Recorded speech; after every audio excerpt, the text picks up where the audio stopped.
Welcome to your Need to Know for January 23rd, coming to you from Meadow Mill. I'm Amanda, that's Alan. You can join us here every Tuesday at 12:30 for your weekly news roundup and a discussion of current events. Please feel free to comment and ask us questions in the field below. Alan, jump right into it. I'm going to jump in. Do it. Well, the vice president finally made it to Israel. Yay, he got there. Yes, he did. Mike Pence said that the United States Embassy will be moving to Jerusalem by no later than the end of next year during an address to Israel's parliament on Monday. Pence also called the Iran nuclear deal, quote, a disaster, and said the United States of America will no longer certify this ill-conceived agreement. Pence called the decision to recognize Jerusalem as Israel's capital, quote, in the best interest of peace, saying that the fact is the only basis for peace. He stressed that such recognition does not change the status quo arrangements on holy sites in the city, and that the United States has not taken a position on final status issues. Pence reaffirmed that, quote, if both sides agree, the United States of America will support a two-state solution. Among those in the Knesset chamber during the speech were the U.S. Ambassador to Israel, David Friedman, Israel's Ambassador to the United States, Ron Dermer, and the U.S. Special Envoy to the Middle East, Jason Greenblatt. Prior to his speech to the Knesset, Pence met with Israeli Prime Minister Benjamin Netanyahu at the Prime Minister's office in Jerusalem. Okay. Additionally, Pence visited the Western Wall, Judaism's most holy site. Pence and his wife, Karen, spent about 10 minutes at the site on Tuesday. They each approached and prayed at the wall, with the vice president in the men's section and his wife in the women's section. Because they didn't really have an option. That's right. Pence told reporters that he felt inspired by the Western Wall visit. Okay. Let's just remind everyone he's an evangelical Christian. Yes, he is. Just adding that line. Okay. Continue. Okay. This one's by anti-Semitism in Europe. In a survey conducted online among hundreds of respondents who identified as Jews, 27% of Europeans and 11% of Americans said that they feel unsafe. I feel unsafe. In the World Zionist Organization survey released Friday, which was conducted last year among a total of 1,300 respondents, 51% of those in Europe said that wearing Jewish symbols in public made them feel unsafe. In North America, that figure was 22%. Nearly a third of European respondents said that they had experienced or witnessed an anti-Semitic event featuring vandalism, compared to 11% worldwide. Globally, most respondents who said they had experienced an anti-Semitic incident also indicated that they did not report it to the police. 6% said they did not report the alleged incident out of fear for their security. 30% said they did not want to make a big deal of it. Come on, make a big deal out of it. You need to. You have to report this stuff. And 42% said that they lacked faith in authorities to act on their complaint. I understand that. I also lack some faith. So in authorities, I mean, okay. Well, I lack a lot of faith, but so I obviously don't wear any kind of religious garb. I don't wear wigs, long skirts. I don't walk around in highs or Stars of David. But I feel like maybe in the last year or so, I would maybe think twice about doing any of this. And what do you think? I don't feel like I've changed my behavior over the last year, but as you pointed out earlier, I live in Baltimore. We're okay here. The Jerusalem of gold of the eastern seaboard, right?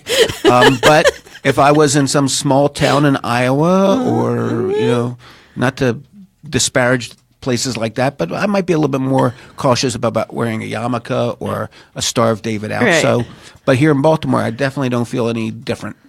Yeah, but I mean, maybe I will say, somewhere in the South or something. Like an intelligent thinking person might just take a look at us, either of us, and be able to deduce that we're maybe of the tribe, possibly. I mean, it's just, I'm curious. I mean, I do feel a little bit less safe, and I do think I would be a little bit more hesitant now than I used to be about what I was wearing on my sleeve, so to speak. Well, there's a lot going down. Yeah. There's a lot going on around the country, and people are scared. They are. Everywhere, apparently. Right. All right, so Women's March happened again this year. Yay. Yes. Go, ladies. Thousands and thousands of people came out at the Women's March in Los Angeles. That drew a little bit of controversy. The Palestinian women's group pulled out of the Women's March in Los Angeles over the inclusion of Jewish actress Scarlett Johansson as a featured speaker. Several other pro-Palestinian groups also boycotted the march held on Saturday. The Palestinian American Women's Association cited in a Facebook post that Johansson's, quote, unapologetic support of illegal settlements in the West Bank, a human rights violation recognized by the international community, whose calls only led to a reaffirmation of her position, sending a clear message that Palestinian voices and human rights for Palestinians do not matter. Okay. Other pro-Palestinian groups that boycotted the march include Al-Awada, the Palestine Right to Return Coalition, Jewish Voice for Peace, Code Pink, BDS LA, and Jews for Palestinian Right of Return. Now, I was kind of surprised to read about this because I'm sure she's Zionistically oriented, but I've never heard that Scarlett Johansson is particularly in support of the territories. Yeah, I don't know much about that either. I know that she did represent SodaStream for a while, and I can't remember what the controversy is with SodaStream, but they moved their location. I don't know if they moved into the West Bank, out of the West Bank, so that they are Israeli somehow, or something. Well, I know a lot of people who are very in support of women's rights were very happy with Johansson's speech, which really was very supportive of victims. So yeah, I heard it was amazing. Yeah, so. and again, we should mention that the point is for women to be supportive of each other and to stand together. Right. So when you start dividing by politics or race or religion, that's sort of defeating the point of having a unity march such as the Women's March. Right. If you're just joining us, this is Jay Moore's Need to Know on Facebook Live. Share, like, and follow at hashtag Jay Moore Need to Know. This next item is such a bummer. This sucks so bad, Alan. Yeah, Go tell us. Ugh. Really sad. Well, Neil Diamond has been diagnosed with Parkinson's disease. The singer-songwriter has announced he is giving up touring after recently being diagnosed with Parkinson's disease. And we were talking about this before, but from what I understand, he is the consummate entertainer. He is amazing. I've incredible. seen him. I've seen him at least twice, maybe more. I know I saw him once at Verizon Diamond Center. Head. I am kind of a diamond head, except I failed because Glenn just reminded me about Saving Silverman. Yeah. Which is, he thinks is Neil Diamond's best performance. Is it better than Jazz Singer? I mean, That's tough to beat. really good. So I need to go rewatch that. And I still think he was with Keeping Up with the Signs. I think he was. He probably was. I can't remember. For some reason, I don't remember any of these look it up. appearances. But yeah, everyone should get together tonight and watch some Neil Diamond stuff. Right. Well, his 50th anniversary tour in Australia and New Zealand, which were scheduled for March, have been canceled according to the announcement. And I really wanted to go to this 50th anniversary show. I think it already happened here. I think he did have that. I think he was and I already here missed in it, town. but I wanted to see it. Neil said in a statement released on his website, "Is with great reluctance and disappointment I announce my retirement from concert touring. I have been so honored to bring my shows to the public for the past 50 years. I plan to remain active in writing, recording, and other projects for a long time to come." Well, that's good news. Yeah, he's put out I'm some glad. great albums in the last few years. Some of those ones with Rick Rubin, where they've been Right. stripped down. Rick Really great Rubin stuff. fixes everyone. Yeah, Johnny Cash. Rick Rubin has everyone. the magic touch for sure. Yeah. But yeah, I would still love to hear some new output from him. So tell these people what some of his songs are in case they don't know for some reason. Everybody knows the song "Cracklin' Rosie," "Song Sung Blue," Blue. "Longfellow's Serenade," "If You Know What I Mean," "Desiree," "You Don't Bring Me Flowers," You "America." Don't Bring Me Yesterday's songs, Flowers. "Heartlight," which was not one of his better ones probably, but still made #1, I think. What's your favorite? My favorite, probably "Solitary Man," but I also like "Holly Holy." And I like I'm a Sweet Believer, of course. Caroline. I'm Sweet a Believer's Caroline. good. Sweet Caroline. Do you have a favorite, Got Glenn? a lot of great ones. Man, I know, right? It's hard. Song Sung Blue. it's really good. No, don't put me on the spot. All right. Cherry, Cherry. Cherry. Oh my god. What a riff. All right. So we love him, basically. Yeah. That's the point here. Everybody loves him. But I've never seen him takeaway. in concert, and I blew it. You blew it. I blew I'm it again. so I was happy. supposed to see Tom Petty last year. My You wife blew really that. wanted to go, and I blew it. Can't and believe you didn't now go we to lost that. him, yeah. So it's sad. But thank God we still have Neil. And what did Chicago say recently? What did you hear Chicago say? Yeah, the band Chicago. There's a documentary about Chicago. I'm not a big Chicago fan, but no. but on Netflix they have this new documentary, and one of the guys in the band said, nobody has the track record we do.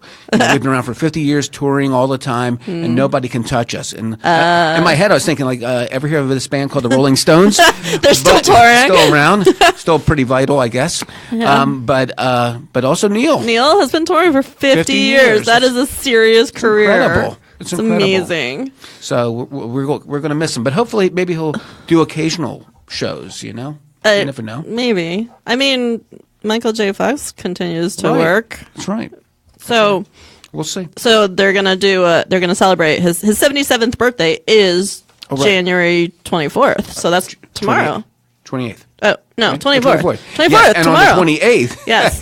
the Recording Academy at its annual Grammy Award ceremony will honor him with its prestigious Lifetime Achievement Award. That's good. Yay, Neil. Yay, but Neil. Really, they're just getting to it now. They should have done it years ago. I know. I feel like he probably has been honored before. I don't know. So obviously today we had a huge announcement from La La Land. Yes. The biggest. The Oscar nominations have been announced. For Best Picture, the nominations were Call Me By Your Name, Darkest Hour, Dunkirk, Get Out, Lady Bird, Phantom Thread, The Post, The Shape of Water, and 3 Billboards Outside Ebbing, Missouri. And how many of those did you see? One. And How which was pathetic is that? It was Dunkirk, and I went to see it with my daughter. Wanted to see Harry Styles of One Direction.